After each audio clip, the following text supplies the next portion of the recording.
As I stood there in the kitchen, my knuckles grew white from the tight grip my hands had on the edge of the counter. As usual, Jillian sat serenely at the table, sipping her tea as if nothing were amiss. She casually dropped the bomb without even looking up. By the way, Camille's wedding is family, but she believes it would be easier if you don't show up. I felt my insides contort, my breath taken away, leaving the room less uncomfortable for the person I had been with throughout. I sat by her bed with a cold cloth every late night when she had a fever, every skinned knee, and every ballet class. Even when money was tight, I paid. Every breakup, I consoled her when she felt like everything was going to end.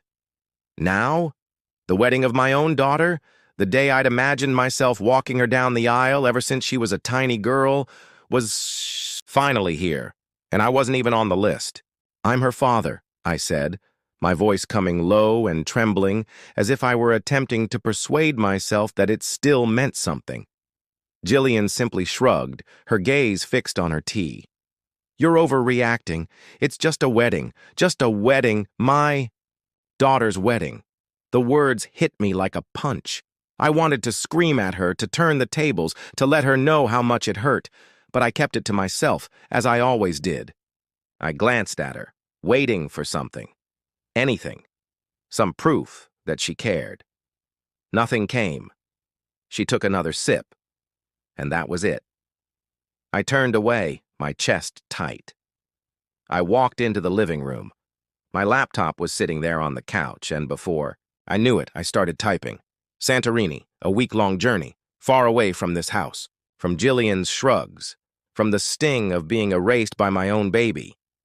I didn't tell Jillian what I was doing. She didn't deserve to know. I just booked the flight, the villa, the whole thing.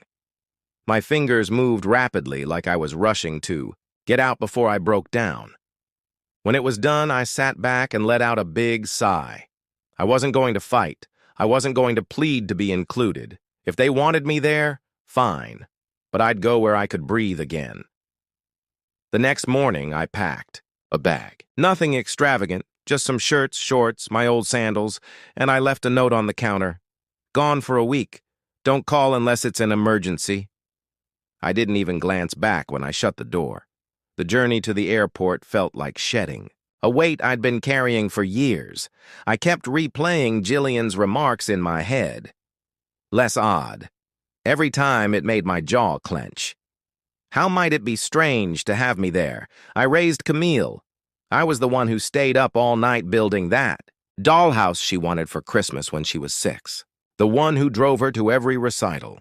The one who told her she was enough when some guy destroyed her heart in high school. And now what?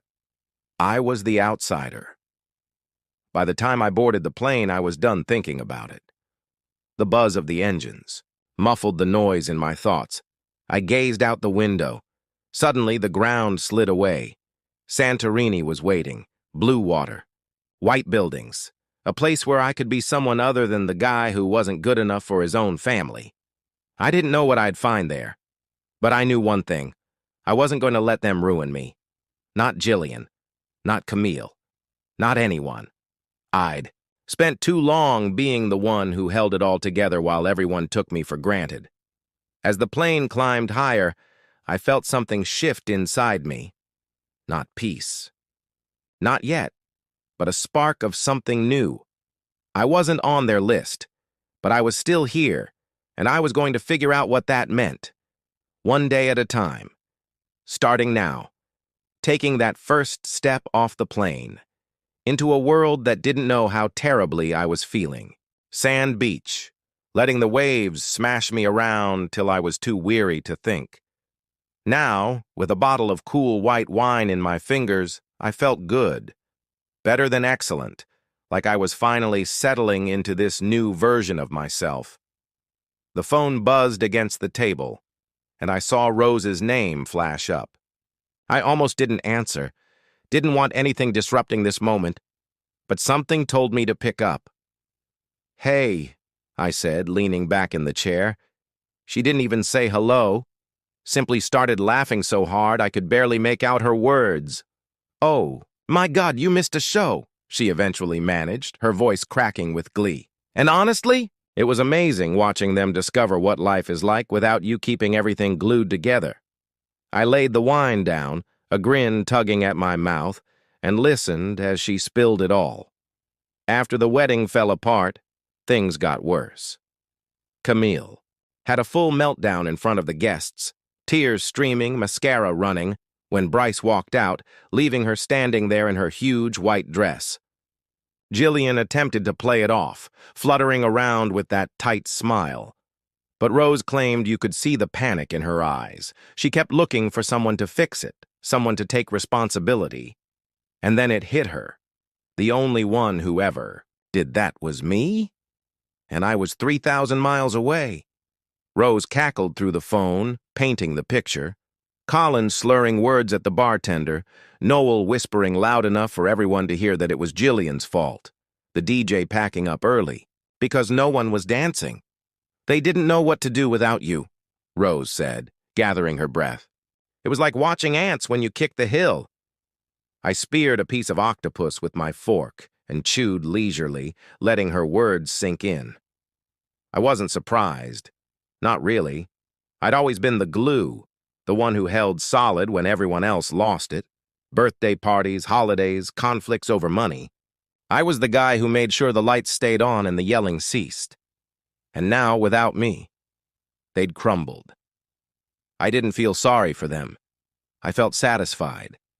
Maybe, like karma had finally shown up right on time. Camille cried for an hour. Rose went on.